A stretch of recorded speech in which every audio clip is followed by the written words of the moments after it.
দেশের জন্য আজ তোমাদের বড় প্রয়োজন, তাই তো শিবির করেছে এই মহৎ আয়োজন।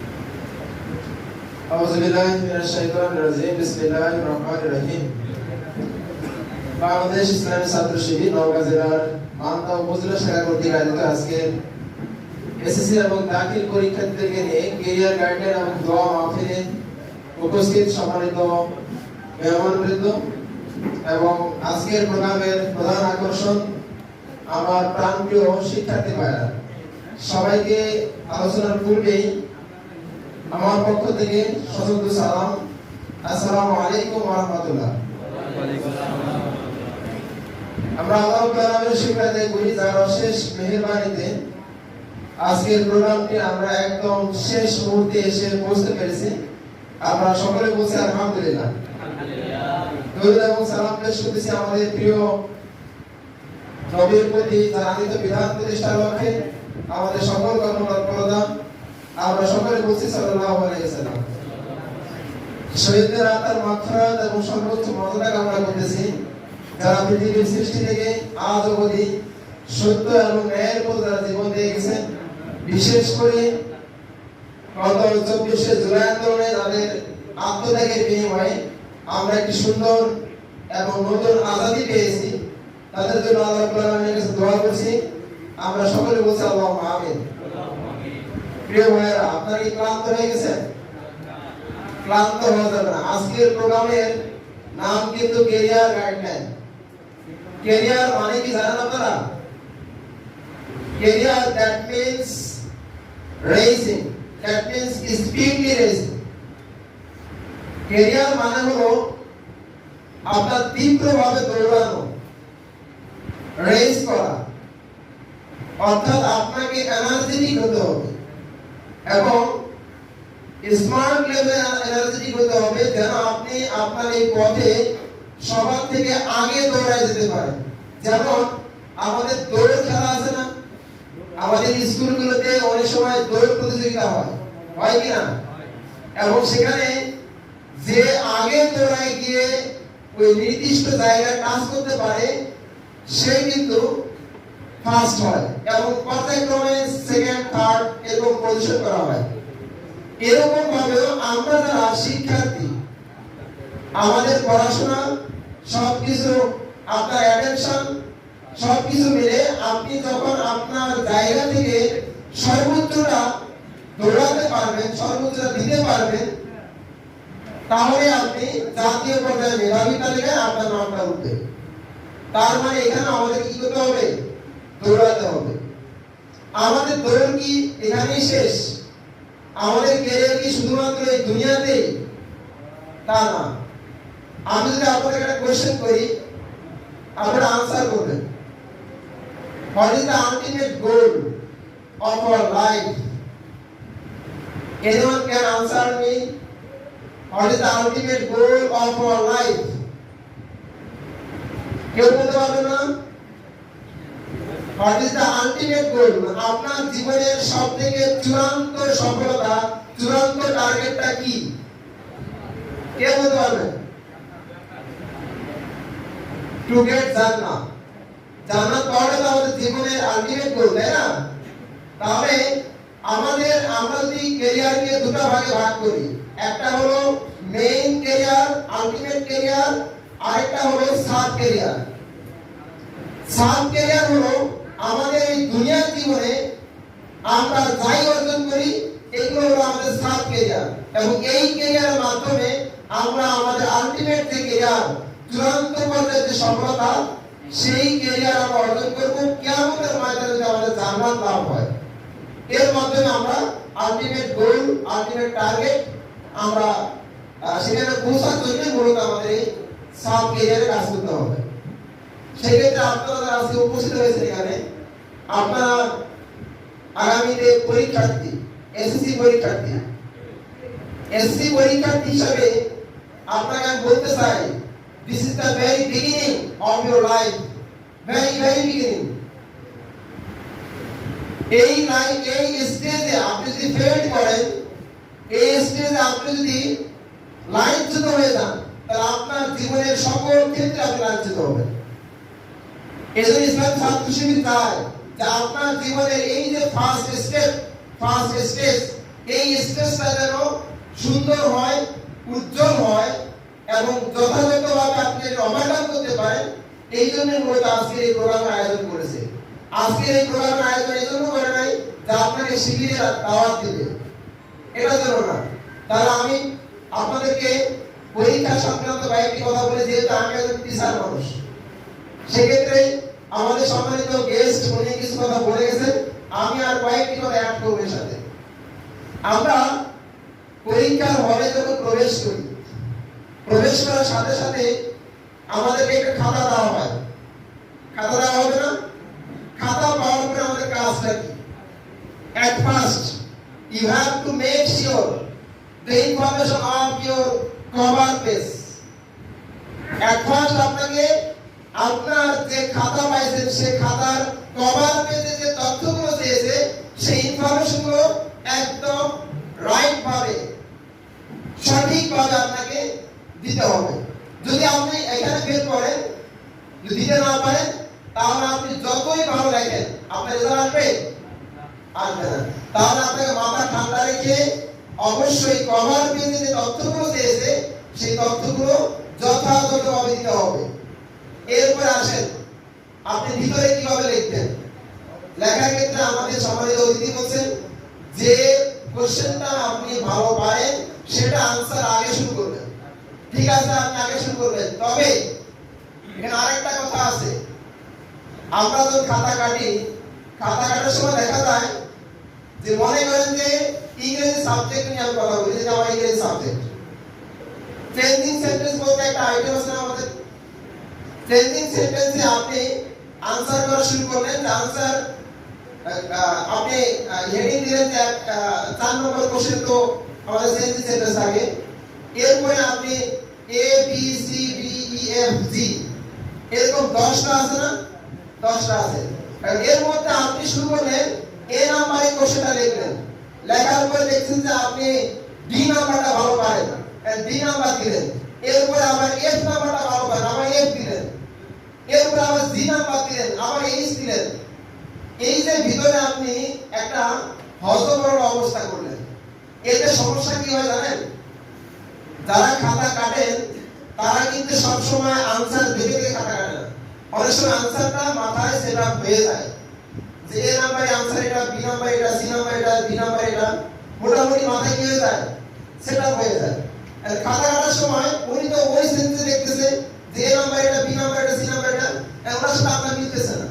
না মিলার কারণে ওই যে ওনার আবার টার্গেট আছে, দ্রুত খাতা কাটা শেষ করতে হবে, জমা দিতে হবে। এই যে একটা প্যাশন কাজ করে, যার কারণে উনি ওটা না দেখেই আপনি যে দিকে যে আবার এবিসি যে নষ্ট করে ফেলছেন, সিকোয়েন্স যে মেইনটেইন করেন নাই, এটা তোমার মাথায় নেই। এখন এখান থেকে আপনি 3 মার্ক না পান বা 4 মার্ক বা 5 মার্ক আপনি যদি নষ্ট হয়ে যায়, তাহলে আপনাদের বড় ধরনের চ্যালেঞ্জ না? এটা বড় ধরনের চ্যালেঞ্জ। এই জন্য আপনি মোটা দাগে আমাদের যে 1 2 3 নাম্বার আইটেম যেটা আছে এটা আপনি আগা পিছা করতে পারেন, কিন্তু ভিতরে যে আইটেমগুলো আছে, ভিতরে যে আমাদের সিকোয়েন্সটা আছে, এটা যেন ব্যত্যয় না ঘটে। প্রয়োজন আপনি বি নাম্বার না পেলে বি নাম্বারটা ফাঁকা রাখেন, এরপর সি নাম্বার রাখেন, এরপর যদি বি নাম্বার পান তাহলে লিখবেন, না হলে ফাঁকা থাকে। কথাটা বুঝতে পারছি? তাহলে এই জায়গাতে আমাদের কখনোই সিকোয়েন্সটা মেইনটেইন করতে হবে, যেন সিকোয়েন্সটা ভেঙে না যায়। এরপরে আসেন আপনার পরীক্ষা শেষ, পরীক্ষা শেষে আধা ঘন্টা সময় বেঁচে গেছে, আপনি কি করবেন? মানে সিল করবেন নাকি? আমাদের ছেলেমেয়েরা সিল করে যে পরীক্ষা শেষ, আধা ঘন্টা আগে শেষ হয়ে গেছে, একদম বের হয়ে একদম সেই উল্লাস। এটা কি উল্লাস করার জায়গা? উল্লাস করার জায়গা না। আপনাকে আধা ঘন্টাকে আপনি 10 মিনিট 5 মিনিট সময় পান, 2 মিনিট সময় পাইলেও এই 2 মিনিট সময়কে যথাযথভাবে আপনাকে ইউজ করতে হবে।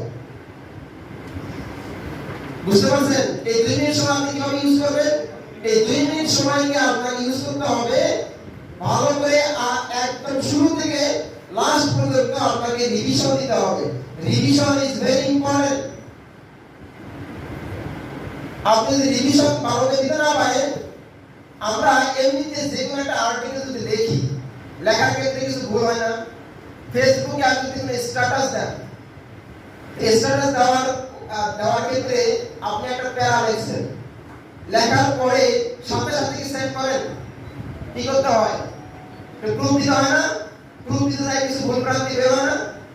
তাহলে আমরা ফেসবুকে একটা পোস্ট দেওয়ার ক্ষেত্রে এতটা কনসাস, কিন্তু আপনি পরীক্ষাতে যেখানে ভুল হলে আপনার জীবনের বড় ধরনের একটা হুমকি আছে, সেখানে আপনি এতটা কনসাস হচ্ছেন না। তাহলে এটা মারাত্মক বোকামি। এই জন্য যতটুকু সময় পাবেন এই সময়টা ভালো করে ইউজ করতে হবে। এরপরে আপনাদেরকে বলবো, পরীক্ষা শেষ করার পরে কাজ। সবগুলো পরীক্ষা শেষ করলেন, পরীক্ষা শেষ করে কি নানির বাড়ি, মামার বাড়ি, খালার বাড়ি ঘোরাফেরা করবেন? কি করবেন? এই সময়টাকে কাজে লাগাতে হবে।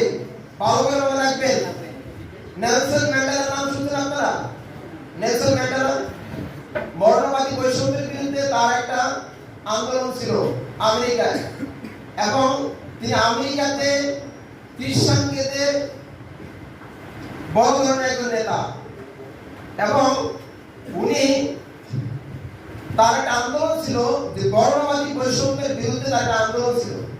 সেই আন্দোলন পরিচালনা করতে গিয়ে তাকে 27 ইয়ার্স জেলের ভিতরে কাটাতে হয়। এই 27 বছর জেলে কাটানোর পরেও সে কিন্তু তার আন্দোলনে সফল হয়েছে, এবং পরবর্তীতে তারা খ্রিস্টানকে এবং শ্বেতাঙ্গের যে কনফ্লিক্ট, যে ডিসক্রিমিনেশন, এটা তারা ভাঙতে সক্ষম হয়েছে, এবং পরবর্তী সে প্রেসিডেন্ট হয়েছিল। সেই নেলসন ম্যান্ডেলাকে কারাগার থেকে বের হওয়ার পর, তার বিজয়ের পর সাংবাদিকরা তাকে প্রশ্ন করছে যে how can get this success, আপনি কিভাবে সাকসেস পাইলেন, এই সফলতা কিভাবে পাইলেন, অথচ you have spent 27 years in jail, অথচ আপনি প্রায় 27 বছর জেলখানায় কাটাইছেন। জেলখানায় থেকে আন্দোলন পরিচালনা করা খুব সাধারণ বিষয়? অসাধারণ বিষয়। তখন উনি একটা বাক্যে আনসার করছে, সেটা কি জানেন? এটা খুবই ইম্পর্টেন্ট আপনাদের জন্য, আমাদের জন্য, সকলের জন্য। সেটা হলো, তিনি বলছেন, I know how to manage, how to use the time. আমি জানি কিভাবে সময়কে ব্যয় করতে হবে, সময় কিভাবে ইউজ করতে হবে, সময় কিভাবে ম্যানেজ করতে হয়, সেটা আমি জানি। তাহলে আপনি সময়কে যদি ম্যানেজ করতে না পারেন, টাইম ম্যানেজমেন্ট যদি আপনি করতে না পারেন, তাহলে আপনার জীবনে সফলতা আসবে? আসবে না। আপনারা ইউসুফ আল কারজাইর নাম শুনছেন? জগৎ বিখ্যাত একজন ইসলামিক স্কলার ছিলেন এবং মুজাদ্দিদও ছিলেন। উনি বলছেন, আমাদের ছেলেমেয়েরা যখন চায়ের স্টলে আড্ডা দেয়, ক্রাম খেলে না? ক্রাম বোর্ড খেলে না? আপনারা পরীক্ষা শেষ করার পর এটাই খেলবেন নাকি? আচ্ছা, পরীক্ষা শেষ করার পর যখন এই ক্রাম খেলে, তাকে বলা হয় তুমি এই ক্রামটা কেন খেলতেছো, তোমার সময় দাম নাই। তখন সে কি বলে জানেন? ইট ইজ মাই লিজার টাইম, এটা আমার কি টাইম? অবসর সময়। তো অবসর সময় বলে ইউসুফ আল কারজাই বলছেন যে সে অবসর সময় বলে সে তার নিজেকেই হত্যা করতেছে, সে নিজেও জানে না। অর্থাৎ আপনি বিষ খাচ্ছেন, বিষ খাচ্ছেন ঔষধ হিসাবে। বিষয়টা বুঝছেন? তার মানে আপনাকে নিজেকে স্যাটিসফ্যাকশন করার জন্য নাম দিয়েছেন কি? লিজার টাইম। যে মানে লিজার টাইম বলতে, মুমিন জীবনে লিজার টাইম বলতে কোনো টাইম নাই। ভালো করে মাথায় সেটআপ দিবেন। মুসলমানদের মুমিন জীবনে লিজার টাইম বলতে কোনো টাইম নাই। হযরত আলী রাদিয়াল্লাহু আনহু বলেন যে মুমিনের জীবনটা তো কর্মময়, আর লিজার টাইমের জন্য, অবসরের জন্য তো আমাদের কবরের সেই জীবনটা বাকি রয়েছে। মুমিনরা দুনিয়াতে কর্ম বিমুখ থাকবে, কর্ম বিমুখ হবে না, কর্ম মুখর হবে, এবং কবরের জীবনে কি তারা লিজার টাইম ব্যয় করবে। তাহলে আমরা কি পরীক্ষার পরে লিজার টাইম ব্যয় করব? আমরা ওই সময়টাকে যথাযথভাবে কাজে লাগাবো। আমাদের একজন বন্ধু তার অনুভূতি প্রকাশ করতে গিয়ে বলছে যে আমাদের কি হতে হবে? দক্ষ হতে হবে, স্কিলড হতে হবে। আগে কথা ছিল যে knowledge is power, knowledge is power, কথাটা এখনো আছে। কিন্তু কথাটা একটু চেঞ্জ হয়ে গেছে। Knowledge is powerless without skill. বর্তমান বিশ্বে নলেজ একদম পাওয়ারলেস যদি আপনি স্কিল না থাকে।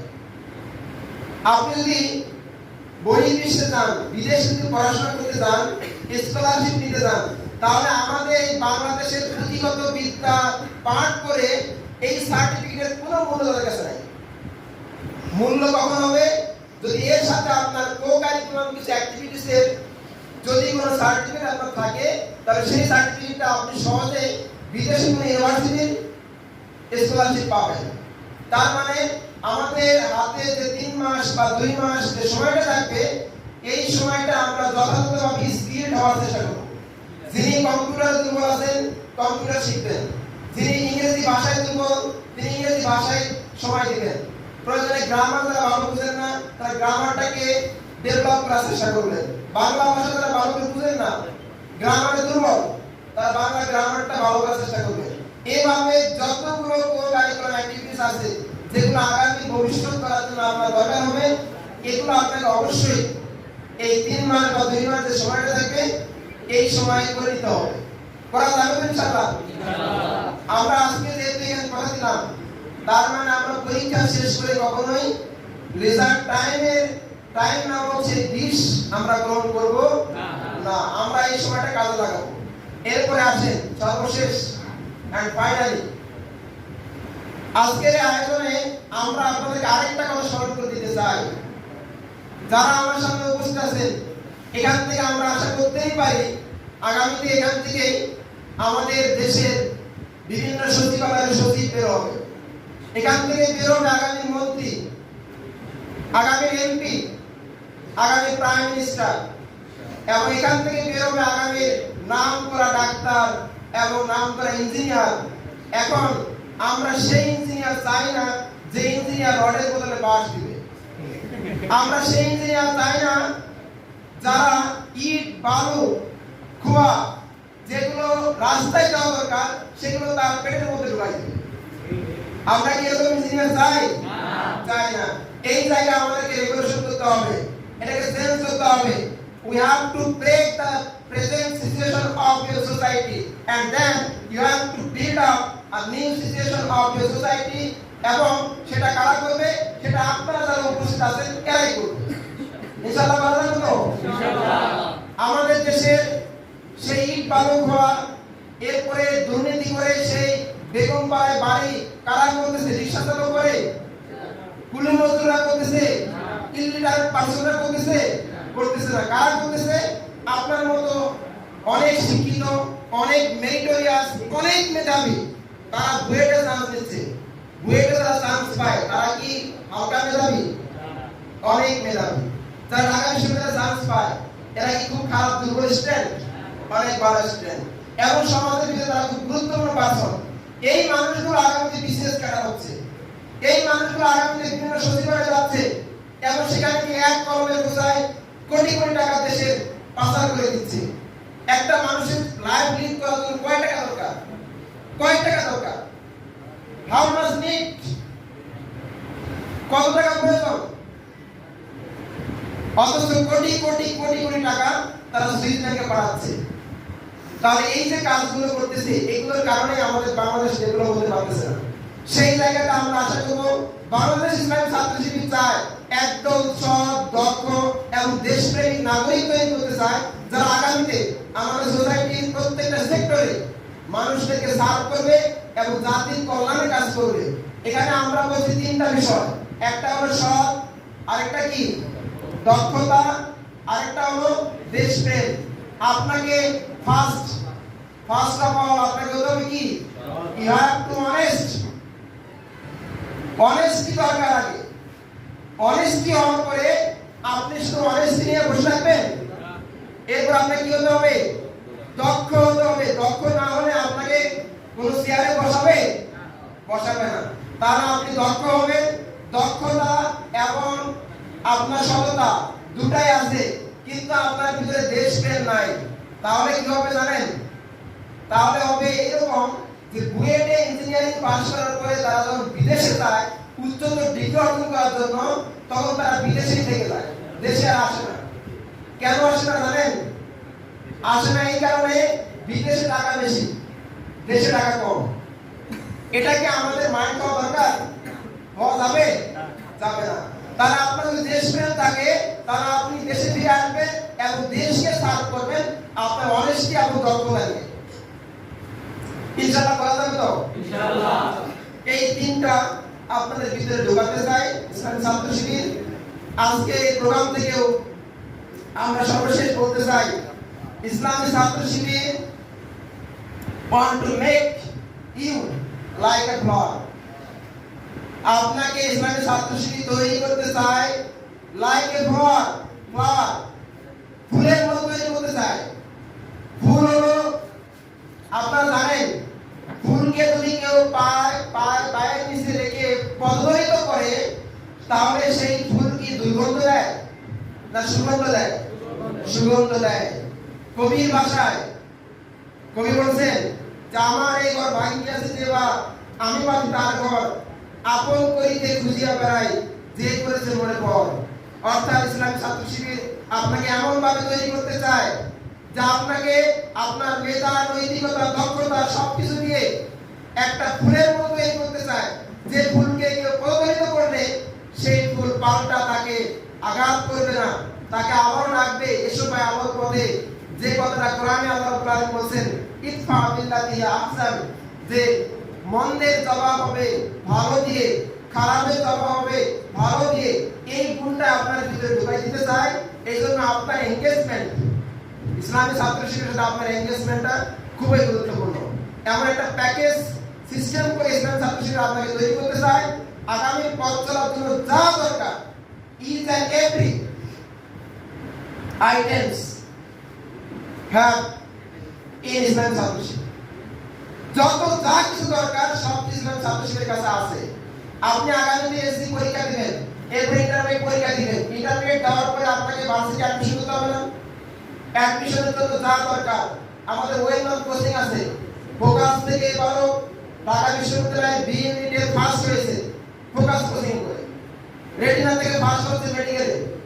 আপনারা যে সেক্টরে যেতে চান প্রত্যেকটা সেক্টরের জন্য ইসলামী ছাত্র শিবিরের কাছে রয়েছে সর্বোত্তম আইডিয়া এবং গাইডলাইন। সেই গাইডলাইন যদি আপনার প্রয়োজন হয়, আপনি যদি মনে করেন এই গাইডলাইন আমার দরকার, তাহলে আপনি অবশ্যই আমাদের সাথে যোগাযোগ করবেন। এবং আমি শিক্ষা সম্পাদক হিসাবে আপনাদেরকে আরো বলে গেলাম, নওগাঁ যেহেতু আমরা আছি, আপনারা যদি নওগাঁর মানুষ, মান্দার মানুষ, তাহলে যে কোনো সমস্যা হলে আমাদের কাছে যোগাযোগ করবেন। ইনশাআল্লাহ আমরা আপনার সহযোগিতায় সবসময় আপনার পাশে থাকবো, এই আশাবাদ ব্যক্ত করে আমি আমার কথা শেষ করছি। আসসালামু আলাইকুম ওয়া রাহমাতুল্লাহ।